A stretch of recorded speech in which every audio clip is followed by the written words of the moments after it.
Hello hi നമസ്തേ നമസ്കാരം. നമ്മുടെ മലയാളികൾ എത്രയൊക്കെ ഹെൽത്തി ആയി ചിന്തിച്ചാലും നമ്മുടെ നാടൻ കേരള പൊറോട്ട എന്ന് കേട്ടാൽ കൊതി വിടാത്ത ഒരു മലയാളിയും ഉണ്ടാകുമെന്ന് എനിക്ക് തോന്നുന്നില്ല കേട്ടോ. അപ്പോൾ ഇന്ന് അമ്മയുടെ മാത്രം ഒരു സ്പെഷ്യൽ പൊറോട്ട റെസിപ്പിയാണ് ഇന്ന് നിങ്ങൾക്കായി ഷെയർ ചെയ്യുന്നത്. കടയിലെ പോലെ വീശി അടിക്കാതെ നമ്മുടെ വീട്ടമ്മമാർക്ക് കൂടി എളുപ്പത്തിൽ നല്ല സോഫ്റ്റ് ആൻഡ് ക്രിസ്പി പൊറോട്ട വീട്ടിൽ തയ്യാറാക്കാനുള്ള ഒരു ഈസി ആൻഡ് ടേസ്റ്റി മെത്തേഡ്. വല്ലപ്പോഴെങ്കിലും ഒരു കൊതിക്കായി പൊറോട്ട കഴിക്കാൻ നിങ്ങൾക്ക് തോന്നുമ്പോൾ അമ്മയുടെ ഈ ഒരു മെത്തേഡിൽ തന്നെ പരീക്ഷിച്ച് നോക്കിക്കൊള്ളണം. ഓക്കെ, അപ്പം ലെയറുകളുള്ള, ഞാൻ വെറുതെ പറയല്ല കേട്ടോ, പക്ഷേ ഈ ഒരു റെസിപ്പി നിങ്ങൾക്ക് കാണുമ്പോൾ മനസ്സിലാവും. ലെയറുകളായിട്ടുള്ള നല്ല സോഫ്റ്റ് ആൻഡ് ക്രിസ്പി പൊറോട്ട നിങ്ങൾക്ക് കിട്ടും, അത് ഉറപ്പ്. വീഡിയോ മുഴുവനായി തന്നെ കാണണം. കിടിലം നാടൻ ചിക്കൻ കറിയുടെ കൂടെ തന്നെ കഴിക്കാൻ വേണം. അച്ഛൻ്റെ ചിക്കൻ കറിയും അമ്മ ചാനൽ തന്നെ അപ്ലോഡ് ചെയ്തിട്ടുണ്ട്. അതും കണ്ടിട്ട് അതിൻ്റെ കൂടെ തന്നെ ഈ പൊറോട്ട നിങ്ങൾ ട്രൈ ചെയ്ത് നോക്കണം. ആ ഒരു കോമ്പിനേഷൻ ഡിവൈൻ തന്നെയാണ് കേട്ടോ. അപ്പോൾ ഞാൻ കൂടുതലൊന്നും പറയാൻ ആഗ്രഹിക്കുന്നില്ല. അമ്മയുടെ ടിപ്സ് ആൻഡ് ട്രിക്സ് എല്ലാം കണ്ടിട്ട് വേണം നിങ്ങൾ പൊറോട്ട ട്രൈ ചെയ്ത് നോക്കാൻ. വീഡിയോ ഇഷ്ടപ്പെട്ടാൽ ലൈക്കും കമന്റും ഷെയർ ചെയ്യുക. ഇപ്പോൾ തന്നെ നമ്മളുടെ കറി വിത്ത് അമ്മ ചാനൽ സബ്സ്ക്രൈബ് ചെയ്യാത്തവരുണ്ടെങ്കിൽ സബ്സ്ക്രൈബും കൂടി ചെയ്യുക. അപ്പോൾ അമ്മയുടെ കിടിലം super layer crispy Kerala parotta കണ്ടിട്ട് വരാം.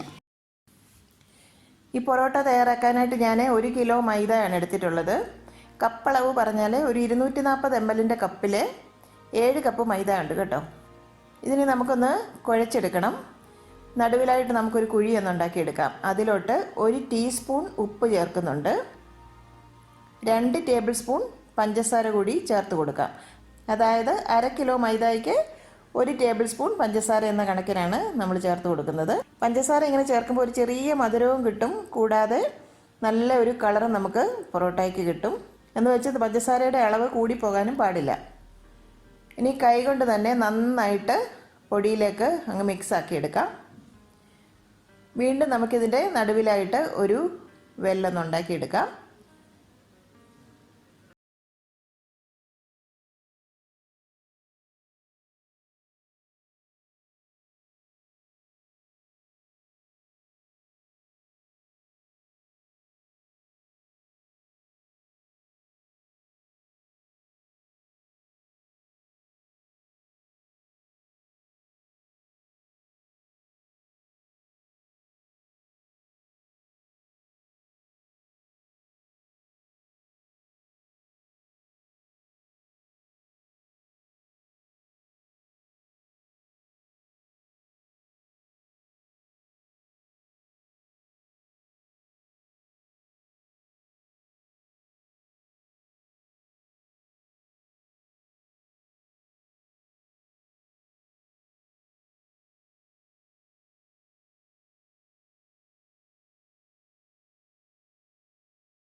കേട്ടോ, ഇതിപ്പോൾ 1 മണിക്കൂർ കഴിഞ്ഞിട്ടുണ്ട്. നമുക്കൊന്ന് തുറന്ന് നോക്കാം.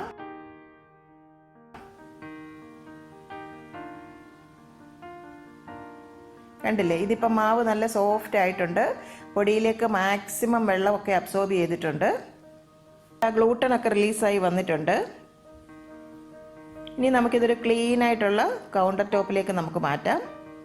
എന്നിട്ട് നന്നായിട്ടൊന്ന് കുഴച്ചെടുക്കണം. കൗണ്ടർ ടോപ്പിലേക്ക് കുറച്ച് പൊടി ഒന്ന് ഡസ്റ്റ് ചെയ്ത് കൊടുക്കാം. അതിലേക്ക് ഈ മാവ് വെച്ച് ഇതുപോലെ അങ്ങ് തേച്ച് ഒരു 15 മിനിറ്റെങ്കിലും നല്ല സോഫ്റ്റ് ആയിട്ട് ഈ മാവ് കുഴച്ചെടുക്കണം. ഇതിപ്പോഴും കയ്യിൽ ഒട്ടിപ്പിടിക്കുന്ന പരുവം തന്നെയാണ്.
നമുക്കിതങ്ങ് അടച്ച് ഒരു 2 മണിക്കൂർ നമുക്കൊന്ന് റെസ്റ്റ് ചെയ്യാനായിട്ട് വെക്കണം. 3 മണിക്കൂർ വെക്കാൻ പറ്റുമെങ്കിൽ അത്രയും നല്ലതാണ്. മാക്സിമം 3 മണിക്കൂർ വെച്ചാൽ മതി. അതിൽ കൂടുതൽ വെച്ച് കഴിഞ്ഞാൽ മാവൊക്കെ ചിലപ്പോൾ പുളിച്ചു പോകും. ഒരു 2 മണിക്കൂർ കഴിഞ്ഞിട്ടുണ്ട്. കണ്ടില്ലേ മാവ് എത്ര സോഫ്റ്റ് ആയെന്ന് നോക്കി. കൈകൊണ്ട് ഇതുപോലെ ഒന്ന് വരഞ്ഞ് നോക്കിയാൽ അറിയാം. കണ്ടില്ലേ അത്ര സോഫ്റ്റ് ആയിട്ടുണ്ട് ഈ മാവ്. മാവ് കാണുമ്പം തന്നെ അറിയാം അല്ലേ, അത്ര ഇലാസ്റ്റിക് ആയിട്ടുണ്ട്. ആ ഗ്ലൂട്ടനൊക്കെ റിലീസായിട്ട് നമ്മൾ കുഴച്ചുകൊണ്ടാണ് ഇത്ര ഇലാസ്റ്റിക് ആയിട്ട് നമ്മുടെ മാവ് കിട്ടിയിരിക്കുന്നത്. അപ്പോൾ ഇതുപോലെ ചെയ്ത് കഴിഞ്ഞാൽ നമ്മുടെ പൊറോട്ട അതുപോലെ സോഫ്റ്റ് ആയിരിക്കും. ഇതിനി ഒന്ന് അടച്ച് മാറ്റി വെക്കാം. ഈ ഒരു സമയം കൊണ്ട് നമുക്ക് വേറൊരു കാര്യം ചെയ്തെടുക്കണം. അതായത് നമ്മൾ പൊറോട്ടയൊക്കെ സാധാരണ തയ്യാറാക്കുമ്പം ലെയറിങ്ങിന് വേണ്ടിയിട്ട് സാധാരണ നമ്മൾ ചെയ്യുന്നത് വെച്ച് കഴിഞ്ഞാൽ ഓയിലൊന്ന് സ്പ്രെഡ് ചെയ്ത് കൊടുത്ത് അതിൻ്റെ പുറത്ത് കുറച്ച് ഫ്ലോർ തൂവുകയാണ് ചെയ്യുന്നത് അല്ലേ.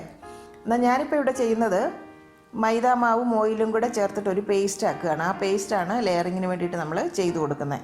ഇതിപ്പോൾ നിങ്ങൾ ഇതുവരെ ട്രൈ ചെയ്യാത്ത ഒരു ട്രിക്കായിരിക്കും. ഇതിപ്പോൾ 3 ടേബിൾ സ്പൂൺ മൈദയിലേക്ക് ഒരു 1/4 കപ്പ് വെജിറ്റബിൾ ഓയിലാണ് ഞാൻ ചേർത്ത് കൊടുക്കുന്നത്. അപ്പോൾ ഈ ഓയിൽ നല്ലവണ്ണം ചൂടാക്കിയ ശേഷമാണ് പൊടിയിലേക്ക് ഒഴിച്ചു കൊടുക്കുന്നത് കേട്ടോ. കണ്ടില്ലേ ഇതുപോലെ നല്ല ഒരു ഫിസ് സൗണ്ട് വരണം. സ്പൂൺ കൊണ്ട് നന്നായിട്ട് ഒട്ടും കട്ടയില്ലാതെ തന്നെ നമുക്ക് മിക്സാക്കി എടുക്കാം. നല്ല ഇതുപോലെ ഒരു തിന്നായിട്ടുള്ള ഒരു മിക്സർ ആയിരിക്കണം. ഇതിനെ നമുക്ക് മാറ്റി വെക്കാം. ഇനി നമ്മുടെ ഈ മാവ് ഒന്ന് ഈക്വലായിട്ട് ഡിവൈഡ് ചെയ്തെടുക്കാം. ഇതുപോലെ ഒന്ന് കട്ട് ചെയ്ത് മാറ്റാം. അപ്പോൾ ഒരേ സൈസിൽ ഒരു 6 ബോൾ ഞാനിപ്പം കട്ട് ചെയ്ത് മാറ്റിയിട്ടുണ്ട്. ഇനി ഇതിൽ നിന്ന് ഓരോ ബോളും കയ്യിലെടുത്തിട്ട് ഇതുപോലെ തള്ളവിരലിൻ്റെ ആ ഒരു ഗ്യാപ്പിൽ വെച്ചിട്ട് നല്ല ടൈറ്റായിട്ട് പിടിച്ച് മാവ് താഴെ നിന്ന് ഉള്ളിലേക്ക് നന്നായിട്ട് പ്രസ് ചെയ്ത് കൊടുക്കണം. കുറേശ്ശെ കുറേശ്ശെ പ്രസ് ചെയ്ത് വരുമ്പോൾ ഇതുപോലെ ബോൾ പോലെ പുറത്തേക്ക് വരും. കണ്ടില്ലേ. അപ്പോൾ ഈ ഒരു സൈസ് ആയി കഴിയുമ്പം നമുക്ക് ആ ബോൾ കട്ട് ചെയ്ത് മാറ്റാം. ഇതിപ്പോൾ ഒരു പൊറോട്ടയുടെ മാവാണിത്. കണ്ടില്ലേ. അപ്പം നിങ്ങൾ വിചാരിക്കുന്നുണ്ടായിരിക്കും ഇങ്ങനെ എന്തിനാണ് ചെയ്യുന്നതെന്ന്. ഇങ്ങനെ ചെയ്യുമ്പം ആ ഒരു മാവിനകത്ത് ഒട്ടും എയർ ബബിൾസ് ഒന്നും കാണത്തില്ല. നമ്മൾ താഴെ നിന്ന് ടൈറ്റായിട്ട് പ്രസ് ചെയ്ത് മാവ് ഉള്ളിലേക്ക് കയറ്റിയല്ലേ. അപ്പോൾ അങ്ങനെ വരുമ്പോൾ നമുക്ക് പരത്തി എടുക്കുമ്പോൾ അത് പൊട്ടിപ്പോകാതിരിക്കാനും നന്നായിട്ട് പരത്തിയെടുക്കാനും ഒത്തിരി ഹെൽപ്പ് ചെയ്യും. ഞാനിപ്പോൾ ഇവിടെ വെജിറ്റബിൾ ഓയിൽ മാത്രമേ ഉപയോഗിക്കുന്നുള്ളൂ കേട്ടോ. വേണമെന്നുണ്ടെങ്കിൽ നിങ്ങൾക്ക് നെയ്യും വെജിറ്റബിൾ ഓയിലും കൂടെ പകുതി പകുതി ഉപയോഗിക്കാം, നെയ്യ് മാത്രം ഉപയോഗിക്കാം. പക്ഷേ എന്താണെന്നറിയാമോ, എനിക്കൊരു കാര്യം മനസ്സിലായത്, നെയ്യ് ഉപയോഗിക്കുമ്പം ടേസ്റ്റ് കുറച്ചും കൂടെ കൂടും പൊറോട്ടയ്ക്ക്. നമ്മുടെ ആ നെയ്യുടെ ഒരു ഫ്ലേവറൊക്കെ പൊറോട്ടയ്ക്ക് കിട്ടും. പക്ഷേ പൊറോട്ട പെട്ടെന്ന് തന്നെ കട്ടിയായി പോകുന്നതായിട്ട് എനിക്ക് തോന്നിയിട്ടുണ്ട്. കാരണം എന്താണെന്ന് വെച്ചാൽ ഈ തണുത്ത് കഴിയുമ്പോഴത്തേക്ക് നെയ്യ് അങ്ങ് ഹാർഡാകും പെട്ടെന്ന്. അപ്പോൾ നമ്മുടെ പൊറോട്ട അങ്ങ് കട്ടിയാകും. നേരെ മറിച്ച് വെജിറ്റബിൾ ഓയിൽ മാത്രം ചേർത്ത് നമ്മൾ ചെയ്യുമ്പം ആ പൊറോട്ട നല്ല സോഫ്റ്റായിട്ട് കുറേ നേരം ഇരിക്കും. ഓയിൽ അത്രയും പെട്ടെന്ന് കട്ടി പിടിക്കത്തില്ലല്ലോ. ഞാൻ എന്തായാലും ഇവിടെ വെജിറ്റബിൾ ഓയിൽ മാത്രമേ യൂസ് ചെയ്യുന്നുള്ളൂ. പിന്നെ നിങ്ങളുടെ ഇഷ്ടം പോലെ നെയ്യ് വേണമെങ്കിൽ നെയ്യ് ചേർത്തും ചെയ്യാം കേട്ടോ, കുഴപ്പമൊന്നുമില്ല. ഇനി അതിൻ്റെ പുറത്തേക്ക് ഓയിലൊന്ന് ബ്രഷ് ചെയ്ത് കൊടുക്കണം. ഇനി നമുക്ക് പൊറോട്ട ഒന്ന് പരത്തിയെടുക്കാം. ഓരോ ബോളും എടുത്ത് ഇതുപോലെ ഒന്ന് നീളത്തിലാക്കി എടുക്കണം. അതിനുശേഷം റോളിംഗ് പിന്ന് കൊണ്ട് തന്നെ നല്ല തിന്നായിട്ട് നീളത്തിലങ്ങ് പരത്തിയെടുക്കണം. മാവ് നല്ല സോഫ്റ്റ് ആയിട്ടിരിക്കുകയല്ലേ, ഒന്ന് തൊട്ട് കൊടുത്താൽ മതി കേട്ടോ. ഈസി ആയിട്ട് തന്നെ ഇതങ്ങ് പരന്നു പോകും. ഇതിപ്പോൾ ഒരു റെക്റ്റാങ്കിളിൻ്റെ ഷേപ്പിലാണ് നമുക്ക് പരത്തിയെടുക്കേണ്ടത് കേട്ടോ. ഇതിൻ്റെ അറ്റമൊക്കെ ഒന്ന് സ്ട്രെയിറ്റ് ആക്കി കൊടുക്കുക. കണ്ടില്ലേ, ഇപ്പോൾ കറക്റ്റ് ഒരു റെക്റ്റാങ്കിൾ ആയില്ലേ. അതിൻ്റെ പുറത്തായിട്ട് നമ്മൾ ഉണ്ടാക്കി വെച്ചിരിക്കുന്ന ആ മൈദയുടെ പേസ്റ്റ് 1 ടീസ്പൂൺ ഒഴിച്ചു കൊടുക്കാം. കൈകൊണ്ട് തന്നെ എല്ലാ ഭാഗത്തും ഒന്ന് സ്പ്രെഡ് ചെയ്ത് കൊടുക്കാം. ഇനി ഇതുപോലെ ഒന്ന് പകുതി അങ്ങ് മടക്കിയെടുക്കാം ഒരറ്റത്ത് നിന്ന്. ഇനി മറ്റേ അറ്റത്ത് നിന്ന് ഇതുപോലെ ഇങ്ങോട്ടും അങ്ങ് മടക്കിയെടുക്കാം. സൈഡെല്ലാം ഒന്ന് പ്രസ് ചെയ്ത് കൊടുക്കണം. ഇനി ഇതുപോലെ ഒരു നൈഫ് കൊണ്ട് നടുവിലൂടെ ഇതുപോലെ മുകളിൽ നിന്ന് താഴെ വരെ അങ്ങ് കട്ട് ചെയ്ത് കൊടുക്കുക. മേളിലും താഴെയും മുഴുവനായിട്ട് കട്ട് ചെയ്യേണ്ട, മേളിലും താഴെ ഒരു സ്പേസ് വിടണം. അതിനുശേഷം നടുഭാഗം മാത്രം ഇതുപോലെ അങ്ങ് കട്ട് ചെയ്തെടുക്കുക. രണ്ടറ്റവും കട്ടാക്കണ്ട കേട്ടോ. ഇതിപ്പോൾ നമ്മൾ ഫോൾഡ് ചെയ്തെടുത്തിട്ടുള്ളതല്ലേ, അതുകൊണ്ട് തന്നെ അത്രയും ലെയേഴ്സ് നമുക്ക് കിട്ടും. ഇപ്പം മുഴുവനായി വട്ടത്തിൽ പരത്തി എടുത്തതിന് ശേഷം ഇതുപോലെ ഇങ്ങനെ നൈഫ് കൊണ്ട് കീറി പിന്നെ അത് ചേർത്തെടുക്കുന്നതൊക്കെ കുറച്ചും കൂടെ ബുദ്ധിമുട്ടല്ലേ. ഇനി ഇതിൻ്റെ പുറത്തേക്ക് ഓയിലൊന്ന് ബ്രഷ് ചെയ്ത് കൊടുക്കണം. പേസ്റ്റല്ല, ഓയിലാണ് ഈ ഒരു സമയത്ത് നമ്മൾ ചേർത്ത് കൊടുക്കുന്നത് കേട്ടോ. അതിനുശേഷം ഇതുപോലെ ഒരു സൈഡൊന്ന് പൊക്കിയെടുക്കുക. രണ്ടറ്റം ഒന്ന് പിടിച്ചിട്ട് ഇതുപോലെ കൗണ്ടർ ടോപ്പിൽ തന്നെ വെച്ച് ഒന്ന് പതുക്കെ ഒന്ന് അടിച്ചെടുക്കണം. പൊട്ടിപ്പോകാതെ ശ്രദ്ധിച്ച് വേണം ചെയ്യാൻ. ചെറിയൊരു പൊട്ടലൊന്നും വന്നെന്ന് വെച്ച് കുഴപ്പമില്ല കേട്ടോ. ഇനി രണ്ട് സൈഡിൽ നിന്ന് റോൾ ചെയ്ത് കൊണ്ടുവരണം. സെൻറ്ററിൽ എത്തിക്കഴിഞ്ഞാൽ ഒരു റോള് അടുത്ത റോളിൻ്റെ പുറത്തേക്ക് എടുത്ത് വെക്കണം. ഇതൊരു പ്ലേറ്റിലേക്ക് നമുക്ക് വെച്ച് കൊടുക്കാം. ഇനി അതിൻ്റെ പുറത്തായിട്ട് ഓയിലൊന്ന് ബ്രഷ് ചെയ്ത് വെക്കണം. നമുക്ക് കട്ട് ചെയ്യാനും എളുപ്പമാണ്, കൂടുതൽ ലെയർ നമുക്ക് കിട്ടുകയും ചെയ്യും. ഒരു പ്രാവശ്യം ഒന്ന് ട്രൈ ചെയ്ത് നോക്കിയാൽ പിന്നെ നിങ്ങൾക്ക് പൊറോട്ട ഉണ്ടാക്കുന്നത് വളരെ ഈസി ആയിട്ട് ചെയ്യാൻ പറ്റും. വീട്ടിലൊക്കെ തയ്യാറാക്കുമ്പം നമുക്ക് വീശി അടിക്കാനൊന്നും പറ്റാത്തപ്പം നല്ല ലെയർ പൊറോട്ട ഉണ്ട്.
പതിനഞ്ച് പൊറോട്ടയാണ് നമ്മൾ റോൾ ചെയ്തെടുത്തിരിക്കുന്നത്. സാധാരണ പൊറോട്ട പോലെ അത്ര ഒരു കട്ടിയിലല്ല ഇത് പരത്തിയെടുക്കുന്നത്. ഇതുപോലെ റോളിംഗ് പിന്നുകൊണ്ട് ഒന്നങ്ങ് റൗണ്ടായി കറക്കി എടുത്താൽ മതി. കണ്ടില്ലേ, കൂടുതൽ വില ഒന്നും കൊടുക്കാതെ ഒന്നങ്ങ് പരത്തി കൊടുത്താൽ മതി. ഇതിനി നമുക്ക് നല്ല ചൂടായിട്ടുള്ള ഒരു കല്ലിലേക്ക് ഇട്ട് കൊടുക്കാം. ഫ്ലെയിം എപ്പോഴും മീഡിയത്തിൽ തന്നെ വെച്ചാൽ മതി. ഒരു വശം ഒന്ന് കളർ മാറി വന്നു കഴിഞ്ഞാൽ നമുക്ക് തിരിച്ചിട്ട് കൊടുക്കാം. ഇനി അതിൻ്റെ പുറത്തേക്ക് ഓയിലൊന്ന് സ്പ്രെഡാക്കി കൊടുക്കണം. കൂടുതൽ ഓയിലൊന്നും വേണ്ട, ഒന്ന് ജസ്റ്റ് ബ്രഷ് ചെയ്ത് കൊടുത്താൽ മതി. അപ്പോൾ ആദ്യം നമ്മൾ റോളാക്കി വെച്ചിരിക്കുന്ന പൊറോട്ടയുടെ മാവ് വേണം ആദ്യം തന്നെ പരത്തിയെടുക്കാനായിട്ട്. ഇനി ആവശ്യം ഒന്ന് മൂത്ത് വന്നു കഴിഞ്ഞാൽ വീണ്ടും മറുവശത്തേക്ക് ഒന്ന് തിരിച്ചിട്ട് കൊടുക്കാം. ഓയിൽ വീണ്ടും മറ്റേ വശത്ത് ഒന്ന് സ്പ്രെഡാക്കാം. ഇനി ആ ലെയറൊക്കെ നമുക്ക് ഒന്ന് സെപ്പറേറ്റ് ആക്കി എടുക്കാം. സാധാരണ നമ്മൾ പൊറോട്ട ഉണ്ടാക്കിയ ശേഷം ഒരു 5-6 പൊറോട്ട ചേർത്ത് വെച്ച് നല്ലവണ്ണം അടിച്ച് ലെയറൊക്കെ സെപ്പറേറ്റ് ആക്കി എടുക്കുകയാണ് ചെയ്യുന്നത് അല്ലേ. അത് നല്ല ചൂടോടുകൂടിയാണെങ്കിൽ ആ ലെയർ വിട്ട് വരുള്ളൂ. അതിന് പിന്നെ നല്ലൊരു പ്രാക്ടീസും വേണം. അപ്പം ഞാൻ സാധാരണ ചെയ്യുന്നത് ഇതുപോലെ 2 തടിത്തവി ഇതുപോലെ അതിൻ്റെ ബാക്ക് വെച്ചിട്ട് ചൂടോടുകൂടി കല്ലി കിടക്കുമ്പോൾ തന്നെ ഇതുപോലെ ഒന്ന് പ്രസ് ചെയ്ത് കൊടുക്കും.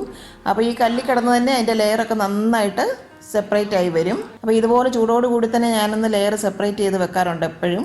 ഇനിയിപ്പോൾ ചൂടൊന്ന് ആറിക്കഴിഞ്ഞാലും കുഴപ്പമില്ല, എല്ലാം കൂടി ചേർത്ത് വെച്ച് ലാസ്റ്റിൽ നമുക്കൊന്നും കൂടി ഒന്ന് അടിച്ചെടുത്താൽ മതി. ഇപ്പോൾ കണ്ടില്ലേ, ലെയറൊക്കെ നന്നായിട്ട് വിട്ട് വന്നിട്ടുണ്ട് എല്ലാ ലെയറും. ക്യാമറയിൽ നിങ്ങൾക്ക് കാണാമോ എന്നറിയില്ല. നല്ല സോഫ്റ്റ് ആൻഡ് ക്രിസ്പി പൊറോട്ടയാണ് ഇത് കേട്ടോ.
ഇതുവരെ കഴിച്ചിട്ടില്ല.